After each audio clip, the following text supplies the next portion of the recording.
Buenos días, soy Jorge Calzoni, rector de la Universidad Nacional de Avellaneda, y hoy estamos aquí para dialogar sobre la salud en este ciclo televisivo llamado Las deudas de la democracia, 40 años. Que nuestro país tenga un sistema de salud pública de acceso universal y no arancelado es un tesoro no siempre valorado en su justa dimensión.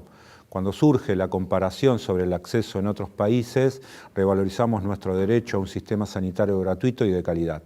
Los avances del sistema científico en esta área son también el resultado de un Estado que considera que la ciencia y la salud son espacios para invertir y no un gasto, ya que incide directamente en la calidad de vida de la población. Si hacemos un análisis comparativo, en 1983 la población argentina era de 28 millones de personas. La tasa de mortalidad infantil era del 29,9 por mil y la esperanza de vida al nacer alcanzaba los 70 años. Solamente 4 vacunas eran obligatorias y gratuitas. En febrero de este año, el Ministerio de Salud de la Nación anunció el valor más bajo de mortalidad infantil en la historia del país. El Consejo Federal de Salud, COFESA, detalló que la tasa de niñas y niños menores de 1 año fallecidos en 2021 fue de 8 por mil. También se registró un acortamiento en la brecha entre las provincias con mayor y menor tasa de mortalidad infantil. Si hacemos un relevamiento sobre algunas conquistas en cuestión de salud, podemos enumerar una serie de leyes que fueron hitos. En 1988 se sancionó la ley 23.660 que establece que las obras sociales deben cubrir todas las prestaciones del programa médico obligatorio y los medicamentos que las prestaciones requieran. En 2002 se reglamentó la ley de medicamentos genéricos que regula el derecho de los consumidores y consumidoras a elegir libremente qué marca comprar y así acceder a mejores precios. En 2004 la ley de parto humanizado reconoció el derecho al trato digno y respetuoso para todas las mujeres, sus bebés y parejas durante el embarazo, el parto y el posparto. También obliga a las obras sociales y prepagas a brindar dichas prestaciones. En este sentido, en el 2020 se sancionó la ley de los 1000 días para acompañar el cuidado integral de las personas gestantes y las infancias en los primeros años de vida. En 2013 se sancionó la ley de reproducción médicamente asistida, que establece que el sector público, las obras sociales y las prepagas deben cubrir los procedimientos y técnicas para lograr un embarazo. Otras leyes a destacar son las de control de enfermedades prevenibles por vacunación, sancionada en 2018, que establece la obligatoriedad de las vacunas del calendario nacional de vacunación. La ley Justina, que determina que toda persona mayor es considerada donante de órganos o tejidos, y en los últimos 2 años la promoción de la alimentación saludable y el régimen de protección integral del niño, niña y adolescente con cáncer. Uno de los hitos que puso en el centro del debate en la agenda pública fue el tratamiento en primera instancia y luego la sanción de la ley de interrupción voluntaria del embarazo. La gran marea verde rodeó al Congreso y así como también organizaciones que se oponían a la legalización del aborto, fue sancionada la misma.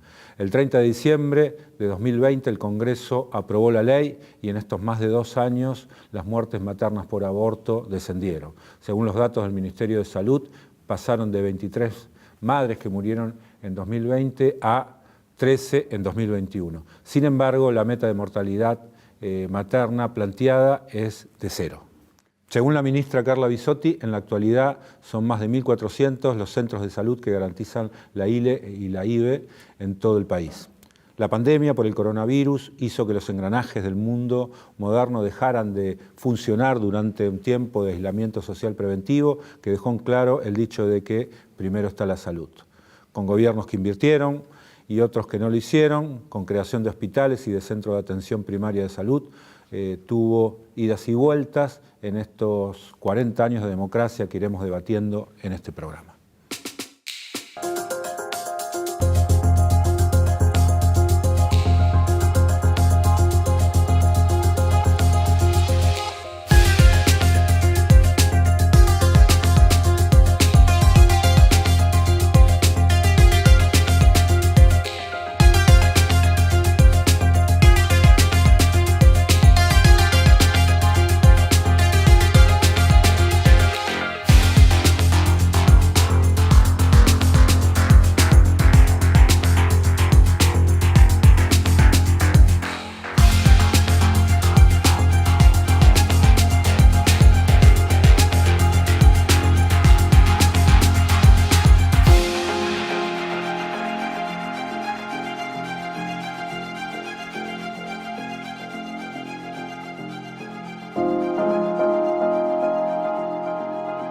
Para intercambiar ideas, hoy contamos con la presencia de Gabriela Piovano, quien es médica infectóloga del Hospital Muñiz de la Ciudad Autónoma de Buenos Aires. Es una de las pioneras en los tratamientos de VIH en terapia intensiva. Trabaja para promover la prevención del virus y los derechos de las personas afectadas. Además, es comunicadora, escritora, productora y conduce programas radiales. Daniel Goyan, médico, diputado y ex ministro de Salud del Gobierno Nacional y de la provincia de Buenos Aires. Y del doctor Oscar Fariña, nombre de la casa, es decano del Departamento de Salud y Actividad Física de la UNDAP y actualmente titular del PAMI Avellaneda y un gran sanitarista. Así que bueno, muchas gracias a todas y a todos por venir, por escucharnos. Vamos para empezar a preguntarles cuál era la situación del sistema de salud hace 40 años, con el nombre de este programa. A ver, quien quiera empezar, para empezar a reflexionar acerca de lo que fue la introducción a este programa. Daniel, te miran todos a vos. Bueno, el sistema para cuando se da el golpe del 76 tenía como características un sector público que había sido la base del sistema hasta el año 55, que empieza a ser recurrentemente desfinanciado por los gobiernos militares. Esa carencia que va generando hace que los pueblos buscan caminos para resolver sus respuestas, en este caso a la salud, y toman fuerza y se conforman las obras sociales, provinciales, nacionales, sobre la base de antecedentes que existían, pero se consolidan allí. Tal es así que el gobierno de Onganía es el que genera el INOS, ¿no? El Instituto Nacional de Obras Sociales, también por alguna cuestión política en el medio, pero bueno, básicamente hay una cristalización del sistema de obras sociales en ese momento, pero es muy diferente al sistema que tenemos hoy, lo que teníamos en el año 76, porque desde aquel entonces hasta ahora hay una fuerte irrupción de los sectores financiadores y prestadores privados hacia las obras sociales, incluso también con el sector público. Entonces nace todo esto de las empresas de medicina prepaga, que son financiadoras principalmente, aunque algunas también financian, pero también tienen prestación propia, pero se hace desbalanceando en cierta manera el sistema porque los 4.200.000 salarios de trabajadores con los salarios más altos, los más jóvenes y los más sanos, pasan al sistema de prepaga, y dejan al sistema de la seguridad social, vinculado a las obras sociales sindicales, bastante debilitado, sumado a otra serie de problemas. Lo cierto es que desde el 83 hasta ahora, con un nuevo intento de Alfonsín de generar una integración del sistema, aunque era bajo un concepto de seguro, pero era empezar a ordenar un poco el sistema que ya se venía desordenando mucho. Lo cierto es que 40 años después el sistema se siguió desordenando fuertemente en términos de actores, fragmentación, segmentación, sectores, volviéndolo fuertemente ineficiente por su desorganización, pero como pasa siempre, en esa desorganización aquellos sectores que tienen una posición de poder más fuerte son los grandes extractores del sistema. Entonces la pregunta es, hoy, ¿invertimos mucho o poco en salud? Y les puedo asegurar que no es poco. El tema es que se lo están llevando muy pocos a costa del resto. Bueno, un poco es una síntesis que no va en contra de reconocer esos datos que, Jorge, vos tirabas cuando empezó, digamos. La expectativa de vida aumentó 7, 8 años, la mortalidad infantil bajó de casi el 30 al 8, es decir, valores que hay que rescatar. Obviamente también hay que decir que en el mundo pasa esto, prácticamente todos los países del mundo tienen mejora de su expectativa de vida y tienen una disminución de la mortalidad infantil, salvo paradójicamente Estados Unidos de Norteamérica, que en estos momentos es un país que tiene estancada y bajando su expectativa de vida, ¿no?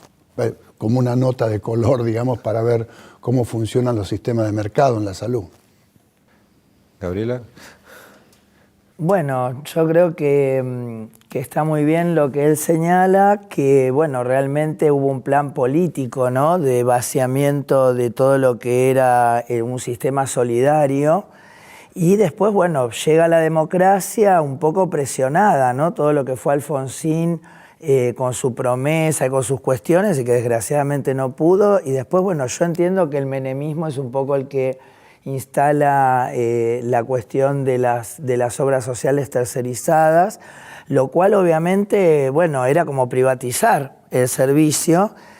Y yo creo que uno de los grandes desafíos es ver, bueno, cómo se enfrenta, cómo se confronta esto, ¿no? Porque justamente en pandemia, por ejemplo, pasó que se puso mucho dinero en el sector privado para que pudiera asistir a, por ejemplo, el primer grueso de los afectados justamente tenía una atención privada o, digamos, de prepaga, ¿no? De obra social.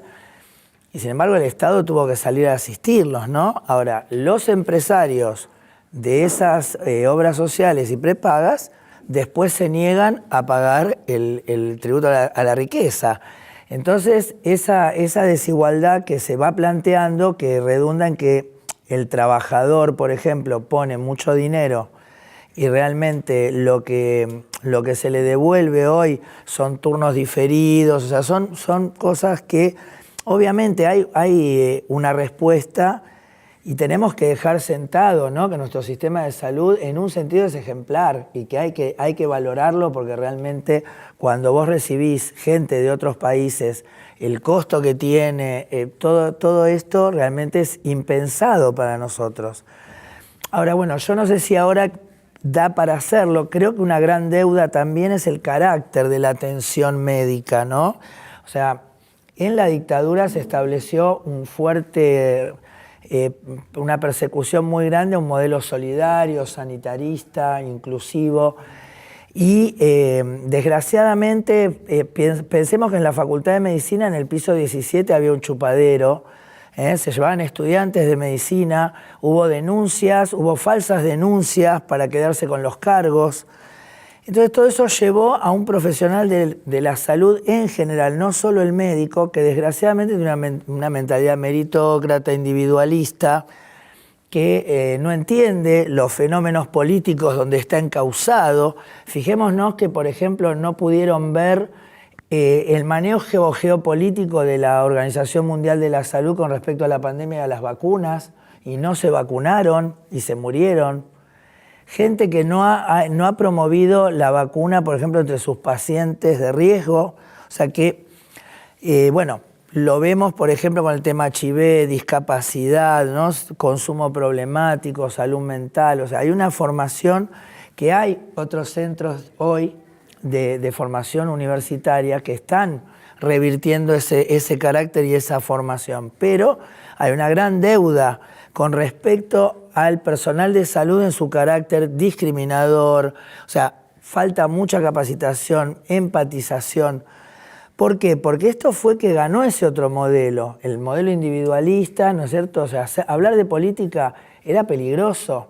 Entonces, aún hoy, nuestros colegas, que hay una división, la podés ver muy clara, que es justamente con los jóvenes médicos y personal de la salud, que se formó ya, en realidad en el proceso de Néstor y Cristina, donde entonces hoy no tienen, digamos, prurito en organizarse, en hacer marchas, en reclamar, en ir juntas las enfermeras con los médicos, con los trabajadores sociales, pero a los de mi clase, a los de mi edad, militar, por ejemplo, por lo que consideramos que podría, digamos, mejorar, nos cuesta mucho y realmente, bueno, Daniel admitía que la ley digamos, de la exención del impuesto a las ganancias en realidad viene por la ley de mercado, ¿no? O sea, la falta de oferta de médicos ya cansados y sin entender que por ahí antes de cansarse podrían haber ejercido algún tipo de presión o por lo menos de acercarse al sistema. Me parece que una gran deuda es de la política asumir a la salud como parte fundamental de lo que tiene que entregarle a su comunidad y entonces en primer lugar sentarse a hablar, a escuchar, a que se haga catarsis, ¿no? El personal, pero después incluirlo dentro de estos debates, ¿no? Porque cuando hablamos, por ejemplo, del sistema integrado de salud, todavía nos pasa que son discusiones que pasan por la política, que yo la interpreto como que discutimos quién va a ser nuestro patrón, pero realmente no discutimos qué carácter de atención tenemos. O sea, en la medida que se obliga al médico a atender personas cada 5 minutos, el sistema no está dándole a su gente algo como corresponde, algo mínimo, algo básico. Pero el médico, aceptando hacer esto, también acepta formar parte de un sistema que a sí mismo inclusive lo deja fuera. Porque no podés ejercer nada con relación a esto, siempre vas a estar frustrado. Y yo creo que si a esta altura nos dieran 30 minutos para atender, muchos igual atenderían en 5. Entonces creo que ahí hay una tarea de la política, como fue un poquito la ley Micaela, pero que para mí tiene sus defectos.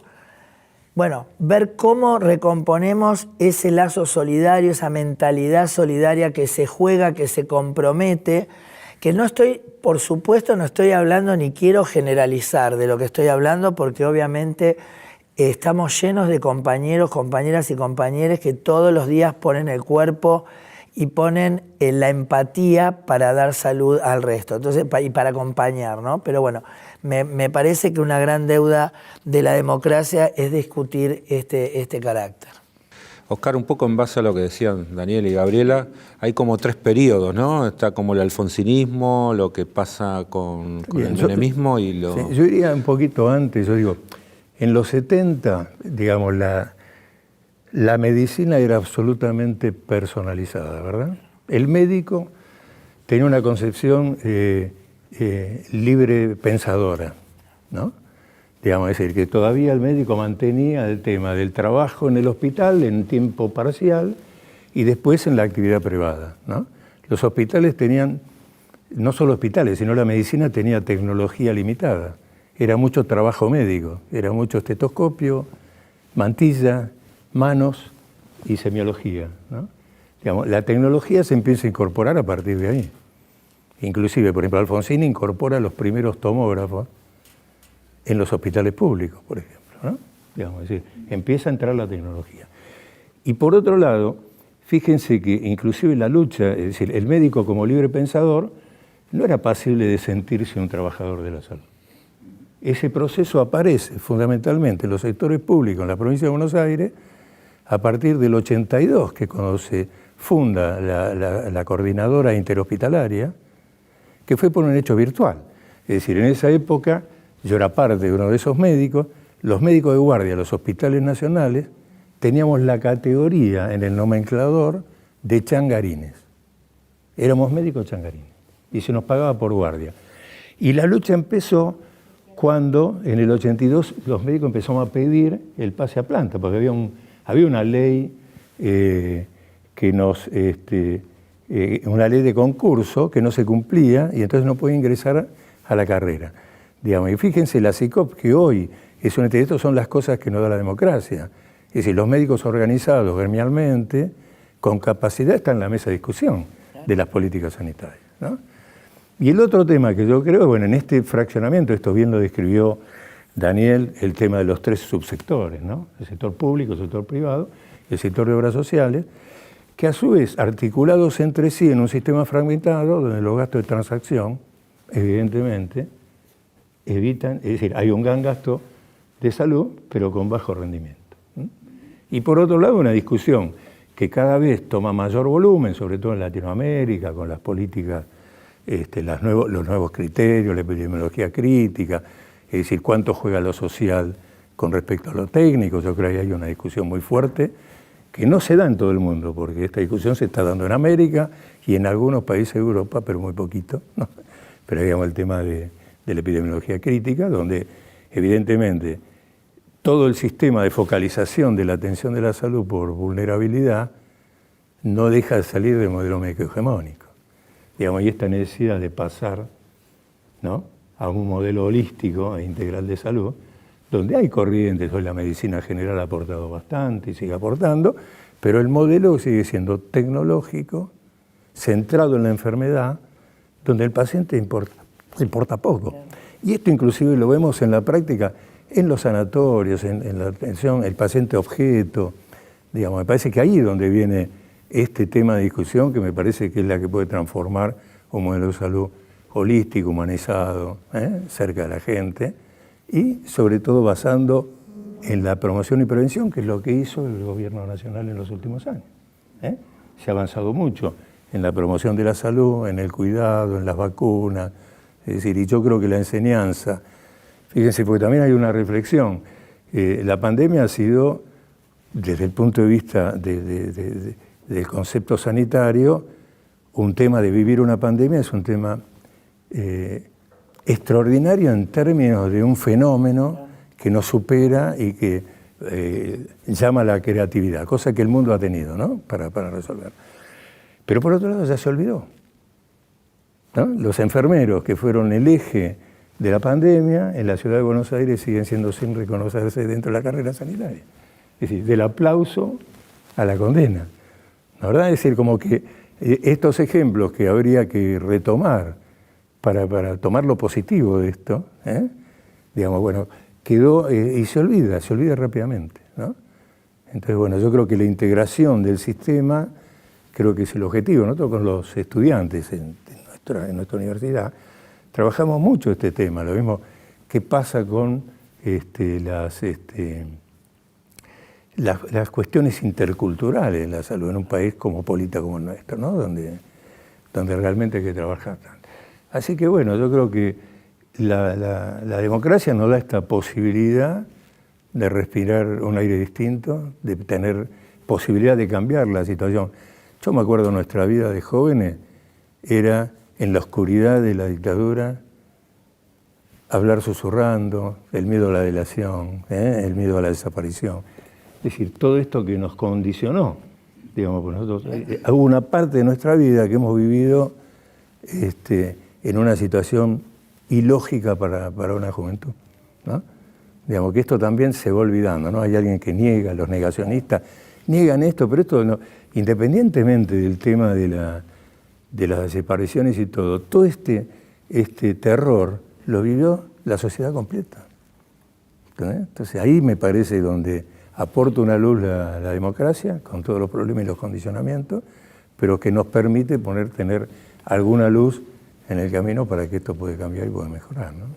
Se abrieron un montón de temas, vamos a una pausa y seguimos.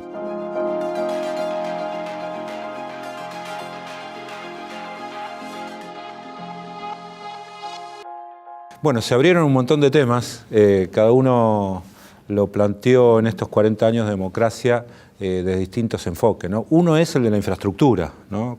Cómo trabajar sobre la infraestructura. Alguna vez Oscar me decía que la lógica que se viene es distinta a la que teníamos en el siglo XX, ¿no?, de los grandes hospitales. La pandemia también nos llevó a pensar de manera distinta cómo tratar a los pacientes, el tema del aislamiento. ¿Cómo ven este tema de la infraestructura? Sobre todo de cara, estamos en un año electoral donde se hacían hospitales, se pararon de hacer, se dijeron no hacen falta más hospitales, nos dimos cuenta que sí hacían falta más hospitales, pero ¿qué características deberían tener esa infraestructura de cara al futuro? Mira, hay 4 o 5 ítems que son centrales cuando decimos hay que integrar el sistema de salud, ¿no? Porque esto es como construir un barco mientras vamos navegando. No es que estamos en una etapa donde vamos a fundar un nuevo sistema, decimos empezamos de cero, lo hacemos así, como hizo Carrillo, con Perón y Eva Perón. Entonces, desarmar todo ese andamiaje, que obviamente está lleno de intereses que hay que romper, no es una cuestión fácil, ni desde lo económico, ni desde lo político, ni desde la cuestión del sentido común, porque la batalla cultural que han logrado por ahora ganar los grandes medios concentrados económicos, el sistema médico industrial farmacéutico, que es el que tira toda esta ideología de que la salud es que me curen con muchos remedios y mucha tecnología cuando estoy enfermo. Esa batalla cultural la están ganando. Uno cuando le pregunta al común de la gente qué es la salud, y te van a decir que cuando me enfermo me traten bien, me cuiden bien, me atiendan bien. La visión nuestra es una visión de cuidados de la salud. Por eso pone el eje en el primer nivel de atención y en la estrategia de atención primaria de la salud. Y ahí también hay que rescatar, hablábamos recién, lo que fue la experiencia TAMDUS en la provincia de Buenos Aires, la atención ambulatoria domiciliaria del doctor Ferrara, que nos dejó mucha experiencia, mucho conocimiento y mucho desafío a partir de un modelo que paradójicamente duró poco y que dejó ahí un mojón fuerte. Entonces vos tenés que decir, el modelo de atención hay que cambiarlo, hay que modificarlo hacia un modelo de cuidados de las personas desde que nacen hasta que se mueren proactivos, por equipos de salud que proactivamente cuidan, te van haciendo pasar por el sistema de especialidades cuando realmente amerita, cuando por cuestiones epidemiológicas hacen falta, porque si no uno se olvida que tiene determinada edad y que tiene que controlarse la próstata, la mama, el colon, eso te lo hace el equipo de cabecera. Un cuidado proactivo, desde que naces hasta que mueres, sistema de cuidado. Después, uno dice, en semejante desbarajuste que tenemos de desorganización de este sistema, ¿cómo debería funcionar? ¿Quién lo podría arreglar? Obviamente que un sector por sí mismo no puede, menos el sector privado. Tiene que ser el Estado. Es decir, el gobierno del sistema, por más que tenga múltiples actores adentro y múltiples sectores, el gobierno del sistema lo tiene que tener el Estado. Y ahí tenemos mucho para trabajar desde la cúspide, que es el Consejo Federal de Salud, que es un consejo que ni siquiera las decisiones que se toman son vinculantes. Es decir, uno puede ir ahí, como hizo el ministro de la Ciudad de Buenos Aires, que fue y dijo, aceptó todo lo de cómo iba a ser el esquema de vacunación, el cuidado en las escuelas, pero después fue y hicieron otra cosa. Entonces, digamos, y esto se repite todo el tiempo, cada provincia, cada municipio termina haciendo lo que por ideología, por política, por intereses, puede, quiere. Y así nos está pasando que la mitad más de la mitad, ya 70 distritos de la provincia de Buenos Aires, municipios, ya se fue el sector privado como prestador de internación. No está más. Clínicas y sanatorios desaparecieron. Está cremando Bragado en estos días, está cerrando la Constituyente de Morón. Es decir, el sector privado donde no encuentra lucro no puede. Esto lo tiene que, por más que estén muchos actores, lo tiene que coordinar el Estado. Sistema de cuidado, gobierno por parte del Estado, financiamiento. Cuando yo te digo recién, hace un ratito, que los grandes extractores del sistema se están llevando la parte del león, te pongo un ejemplo. Hace 12 años, 14 años, el gasto total en salud o inversión, como lo quieras llamar, de esa torta, el 18% se lo llevaba la industria farmacéutica. Y ya decíamos, es mucho. Si llegamos al 20% es un techo de cristal, porque te financia el resto, los salarios, los aranceles, los que trabajan. Bueno, hoy estamos casi en algunos orillando el 40%. Muchos financiadores están arriba del 40%, 42, 43, algunos en 32, 35. Estamos casi en un promedio del 40%. Disfracemos de lo que nos disfracemos. Si este solo sector, hay otros, grandes extractores, que lograron una posición monopólica, oligopólica, de poder, disfracemos lo que nos disfracemos. Entonces el tema del modelo de financiamiento hay que reverlo. Las empresas de medicina prepaga, yo pedí a la IGJ los resultados del 2020. Hicimos a precio constante con el CEPA un estudio y nos dio que tuvieron récord histórico de ganancias en el 2020, mientras el pueblo padecía la pandemia, mientras le dábamos ATP. A la misma empresa de medicina prepaga que le dimos ATP, que tuvo récord de ganancia, le dimos 3.800 millones de ATP, se compró el 50% del Instituto Cardiovascular Buenos Aires y ahora Medicus, con la plata que le dimos del Estado porque supuestamente no podía pagar salario. Bueno, tenemos que charlar estas cosas. Ellos se enojan cuando hay alguien con un plan social, pero el Estado les ha dado mucho dinero. Hay que hablarlo porque si no parece que el dinero ¿dónde está? Y la cuarta pata, hay algunos factores importantes, es la participación activa de la comunidad en este proceso. No es un tema solo, obviamente, ni de los médicos, el modelo médico hegemónico ya está seriamente cuestionado, aunque sigue existiendo, pero es de la comunidad también. Hay que incorporar fuertemente a la comunidad en este debate, como se hacían los ATAMDOS, en donde se generaban los consejos de administración, un nombre que a mí nunca me gustó, pero en consejos vecinales donde 200, 300 vecinos en asamblea discutían sobre su centro de salud. Estas 4 cosas, hay más, me parecen centrales para poder decir cómo vamos a poder salir de un sistema muy desorganizado, muy desordenado, pero anclado en intereses difíciles de mover, cómo lo vamos a ir transformando en un sistema integrado, pero con la participación activa de trabajadores, comunidad, en la planificación también, y con el gobierno del Estado, sí o sí. No hay otra posibilidad que hacerlo con un fuerte gobierno del Estado. Bueno, yo creo que ahí de nuevo, ¿no? El sistema termina siendo hecho por los trabajadores. Si los trabajadores aceptan trabajar en determinadas condiciones o no. Y esto creo que amerita entonces que la política, porque en definitiva tiene que ver con la política, y hay este divorcio que yo digo, ¿no? O sea, inclusive a veces nos pasa que los trabajadores por ahí, lo que pasaba con la asignación universal, que a las personas como contraprestación se les exigía ir a un control al pediatra con los chicos, vacunarlos, etcétera, etcétera, que fueran a la escuela. Y una colega mía viene y dice, yo no entiendo por qué vienen a pedirme todas el certificado de que le atiendo a los pibes. O sea, ella ni siquiera sabía que la asignación universal, porque ella ve TN. Claro, ahí no lo ven. Cuando yo le empecé, claro, pero tampoco ninguno de nosotros fue hasta el lugar donde trabaja, se sentó, claro, hizo una choriceada, hizo una choriceada con los compañeros y le explicaron que forman parte de un sistema.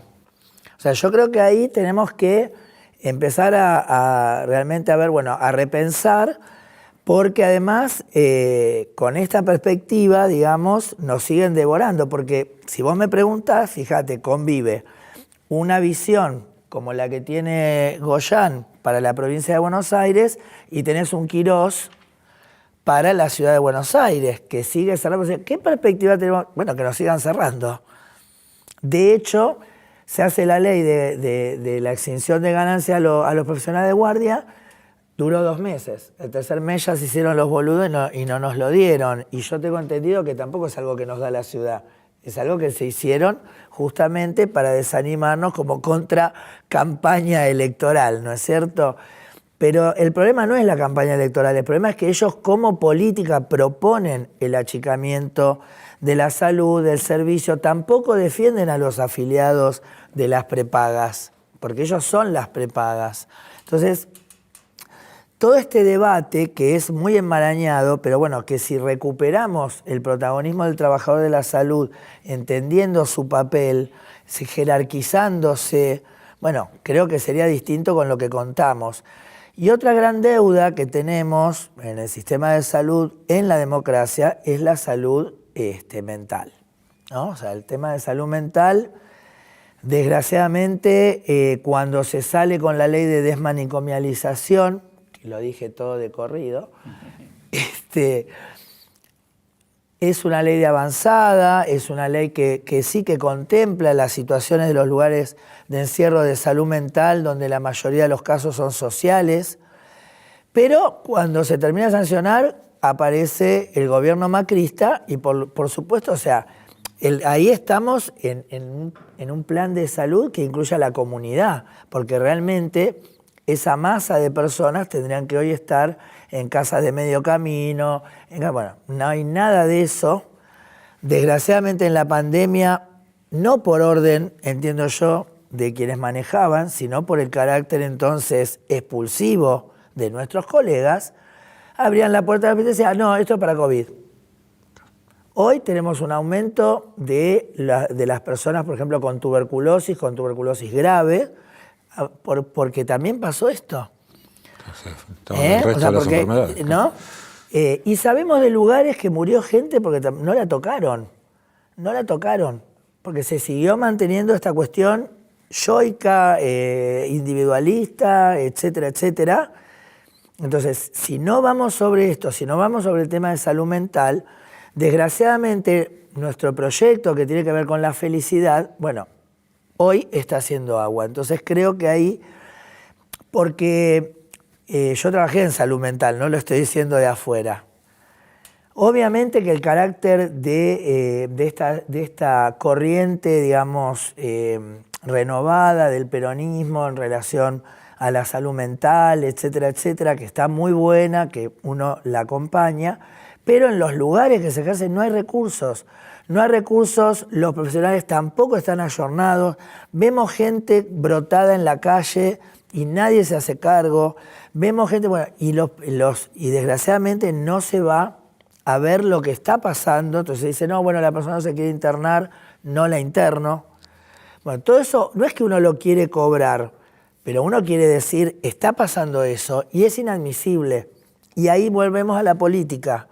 La política no puede decir, bueno, yo ya pago sueldo, ya tengo 3 lugares, ya tengo esto, yo ya estoy dando respuesta. No, anda a mirar lo que hacemos y anda a cambiar el carácter de lo que hacemos y cómo lo hacemos.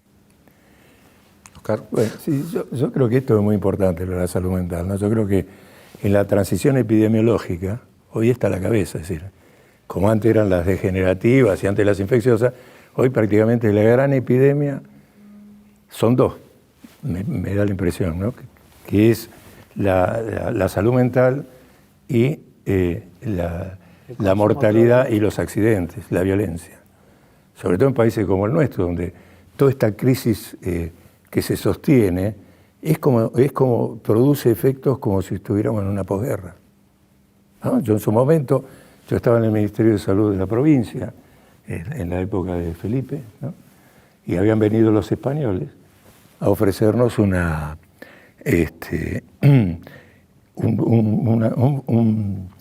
trabajo de investigación sobre salud mental, porque por las condiciones del 2000 se consideraba que acá esto era equiparable a una guerra, ¿no? Para estudiar los trastornos de la salud mental. Que después, bueno, cuando se declaró el default y demás, se perdió.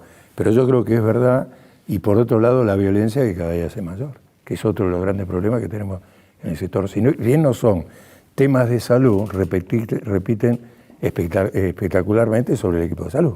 Por ejemplo, en las guardias médicas el tema de la violencia es una cuota del día, digamos. Realmente es decir que hay un cambio importante. Y vos hablabas de las infraestructuras. Se supone que el hospital del futuro será un hospital chiquito y musculoso, ¿no? Es decir, cada vez hay más cirugía ambulatoria, cada vez hay más cirugía menos cruenta y se necesita mucha tecnología, pero hay un problema con la construcción de la historia de nuestros hospitales, que tiene una distribución de personal para ese personal que el médico venía 3 horas por día y ganaba la plata afuera. Digamos, el sistema de contratación, ¿cómo es el sistema de contratación? Claro. Sirve que un hospital, suponete el Perón, que mi hospital tenga 400 médicos, ¿no? Para trabajar 3 o 4 horas por día, ¿no? Y este es un tema para discutir. Digamos, ¿cómo planteamos un plan de salud si no vemos este tema? Son hospitales que tienen 1.200, 1.400 empleados. Hay un tema para discutir ahí, ¿no?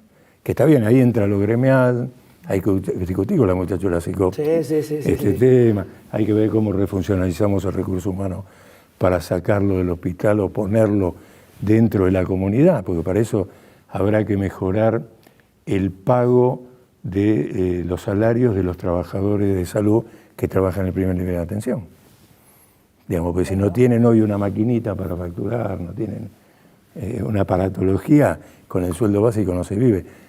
Hay todo un problema estructural donde tenemos muchos recursos humanos, tenemos capacidad, ¿no? Tenemos infraestructura, ¿no? Hoy los hospitales están muy bien dotados técnicamente y el sector privado también. Es decir, y las obras sociales también algunas están invirtiendo en su propio sanatorio, lo cual es un hecho que esto volvemos a épocas anteriores, donde cada obra social tenía su sanatorio. Entonces me parece que bueno, y esa articulación, yo veo, hay una articulación necesaria que no se termina nunca de integrar, que es la articulación de la seguridad social con el hospital público. Yo creo que ahí está una asociación fenomenal. Obras sociales, PAMI, obras sociales provinciales y el Estado tienen el 90% de la gente que se sigue. Ahí debería ser fácil una articulación. Y después también, hablando de estructura y de infraestructura, estamos en un mundo cambiante en donde una de las quinta pata, si se quiere, de todo esto que hablábamos, es lo que se viene en cuanto al uso de la tecnología, de la informática y las comunicaciones, lo que ya se vino, digamos, pero lo que se viene mucho más, algunas cosas que también meten miedo, como el tema de la inteligencia artificial aplicada a la salud, pero que no podemos evadir de debatir y de ver esto, porque mientras la gente se está comunicando en una mesa, almorzando, cenando, y están mirando el teléfono, o vemos qué hacemos con eso, pero parece que no se puede detener, o vemos cómo lo encaramos y cómo lo hacemos, porque también se viene en la salud. Y también esto provoca malestar en las sociedades, que también es otro tema para analizar, y es parte de la problemática de la salud mental, ¿no? Que dicho sea paso, la ley dice que tiene que ser 10% del presupuesto total en salud a salud mental y no estamos aplicando ni el 4%. Por eso se explica que faltan lugares de atención. No es que la ley está mal, la ley está muy bien, hay que aplicarlo, completa la ley. Hay que poner el 10% en salud mental y estaríamos mucho mejor. Claro, totalmente. Vamos a una última pausa y seguimos.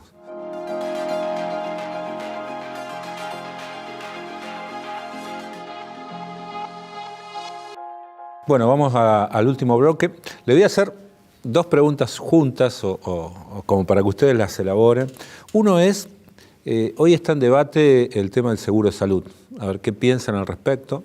Y la otra inquietud es la formación, ¿no? Gabriela hablaba al principio de los médicos y nosotros en las universidades, ¿qué tipo de formación deberían tener los médicos hoy?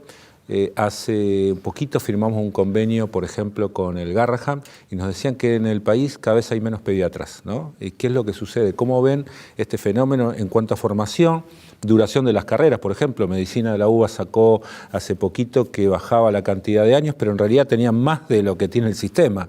O sea, a ver cómo están viendo ambas cosas. Este tema del seguro de salud, porque es un tema de debate en la sociedad, y el tema de la formación, que particularmente nos interesa.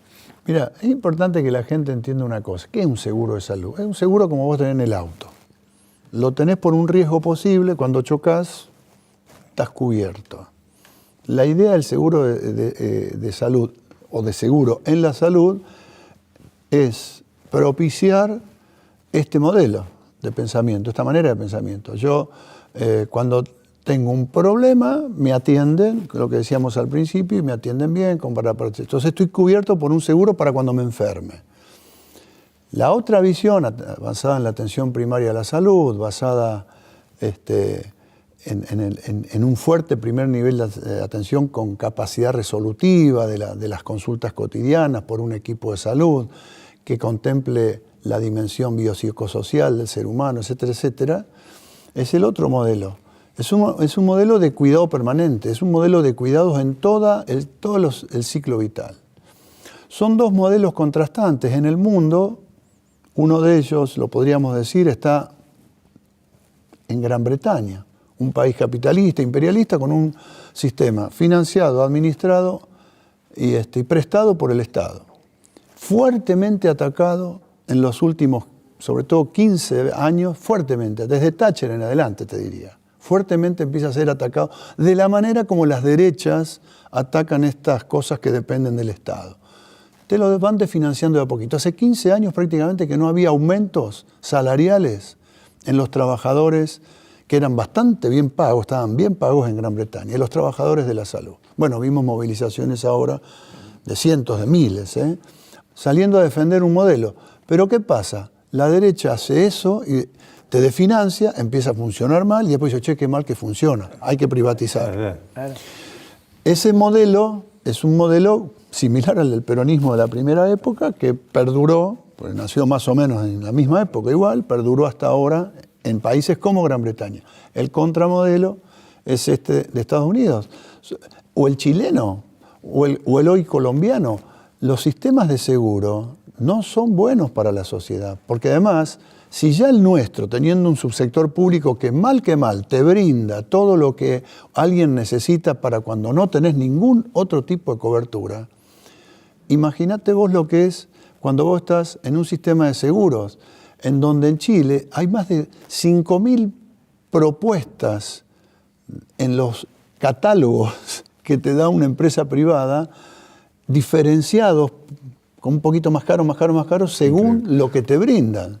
Entonces, el seguro es El derecho está acorde a lo que vos podés pagar. Vos podés pagar más, tenés más. Podés pagar menos, tenés menos. Eso es un sistema de seguro. Lo nuestro es un sistema solidario fuertemente bancado en una prestación del Estado, aunque existan los demás sectores, de calidad. De calidad. Eso no lo podemos renunciar nunca.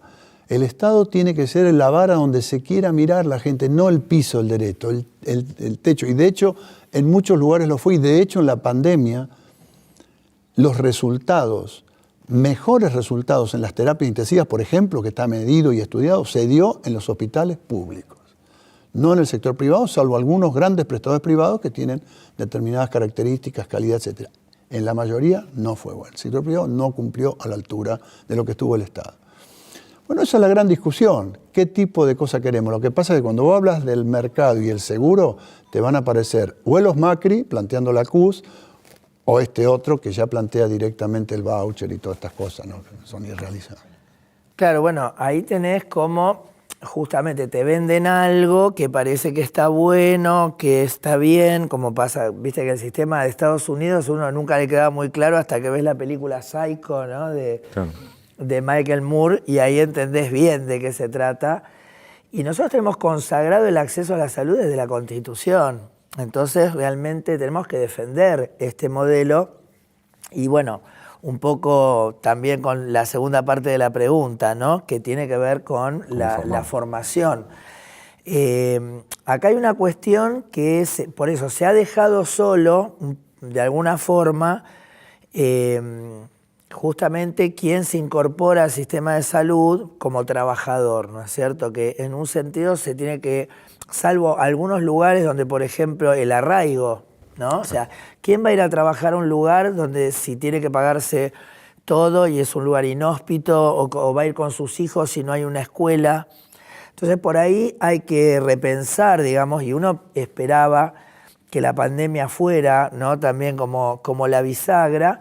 Desgraciadamente vimos cómo un sector impiadoso no le importó y siguió haciendo política, cómo, digamos, empujó la segunda ola, que fue la peor de todas, cómo todavía hoy defienden como que hubiera sido bueno que se diera la escolaridad presencial, cuando en realidad eso fue lo que justamente dio paso a la segunda ola, que fue la peor. Entonces, en ese sentido, hoy no hay pediatras y hay otro montón de especialidades que van desapareciendo, porque realmente la persona, digamos, entre el maltrato de los que te contratan, el maltrato de la gente que vas a atender, los impuestos que tenés que pagar, todo, o sea, digamos, el personal de salud tiene para matrícula, esto, aquello, el seguro, lo otro. Entonces, el nivel, digamos, que vos aspirás a tener, y cuando sobre todo no hay una conversación de en dónde vos estás formando parte, el escuchar cuál es la necesidad, bueno, creo que esto es redunda en esta situación hoy, que es que no haya pediatras. Ahora, yo creo que si nosotros tomamos una actitud activa de promoción, de que la gente elija esa especialidad, bueno, seguramente van a empezar a aparecer. Eso no pasa en todas las especialidades. O sea, está como acotado a algunas, ¿o no?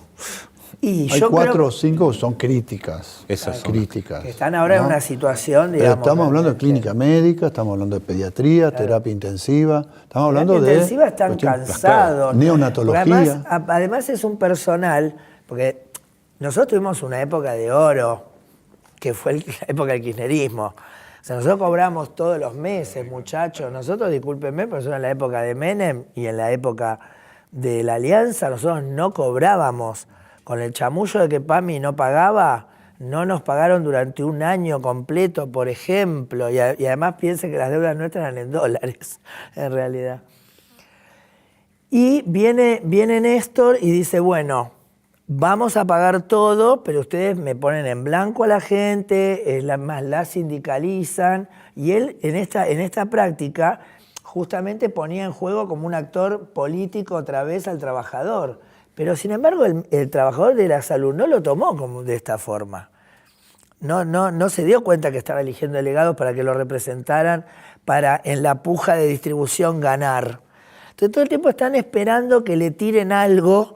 O sea, es patético los chats, ¿no? Donde se enojan porque a Moyano le dan un bono. Bueno, pero cuando Moyano dice paramos, paramos. O sea, aunque sea eso, ¿no? O sea, un lavado total. Entonces, bueno, creo que eso tiene que haber una reconstrucción en esto. Pienso también que hablabas vos de que todo esto viene de antes del proceso. Esto viene en realidad de cuando echaron a Perón, ¿no? Porque en realidad hubo un sistema solidario. Me imagino que Carrillo daba buenos sueldos. Perdón, que tenía de cuando echaron a Carrillo, un año antes. Un año antes. Ahí empieza el desmembramiento. Claro. Cierran más de 40 y pico de los institutos que va. habían generado. Cierran Emesta, la empresa Además se de persigue a los Estado. médicos que formaron parte de esto, o sea, se persigue a los docentes que van a derramar en su estudiantado.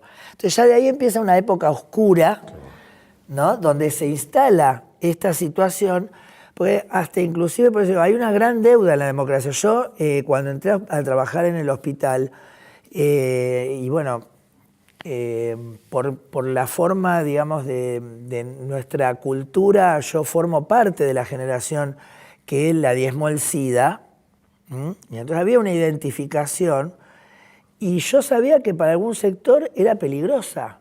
O sea, en una conversación entre médicos, bregar por el paciente era peligroso. Entonces yo creo que ahí todo esto forma parte de esto que estamos hablando, que tal vez si empezáramos de a poco a tener un plan, digamos, vuelvo a insistir, para reempatización del carácter del trabajador, pero aparte en esto de la identificación, un tema que no hablamos es del consumo problemático, o sea, de la respuesta del sistema al consumo problemático y del consumo problemático en los trabajadores de la salud. No estamos hablando del consumo de los anestesiólogos, ¿no? Que tienen un montón de... No estamos hablando de todos, por supuesto lo estamos generalizando, pero por no generalizar no hablamos de algo que está pasando.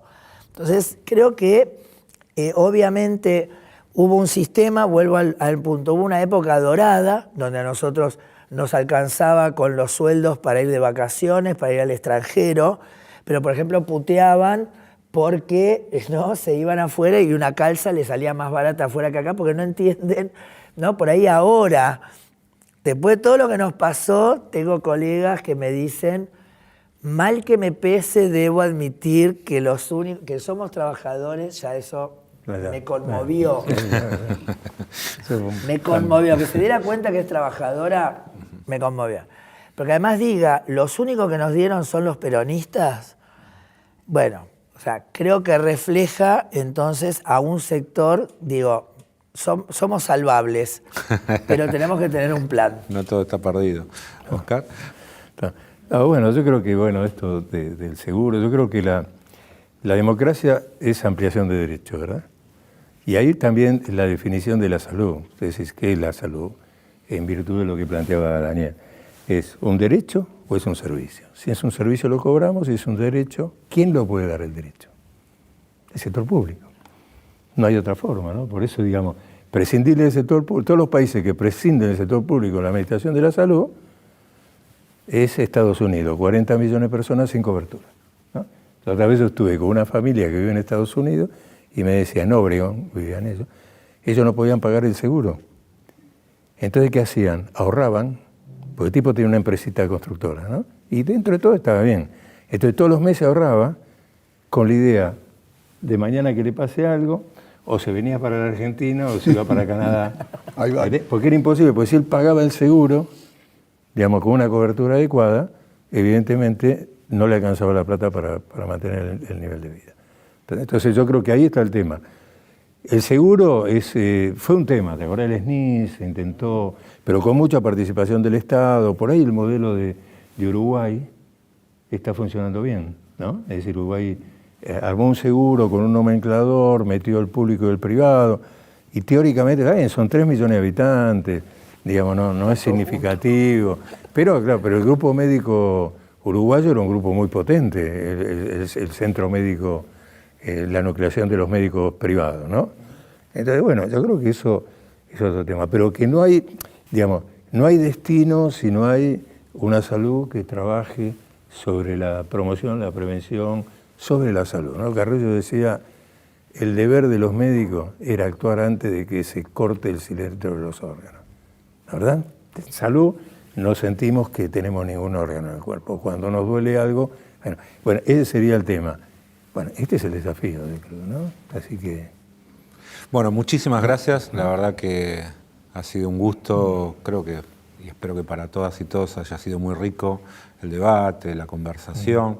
Esto es Las Deudas de la Democracia, 40 años, nuestro segundo programa, y agradecido totalmente a Gabriela, a Oscar, a Daniel. Tienen prestigio, conocimiento, sabiduría, diría, experiencia, y nos han transmitido, en este caso con la salud, las cosas que me parece que están interesantes para debatir, sobre todo en este año tan particular y de cara a un proceso electoral que está teniendo nuestro país. Muchas gracias.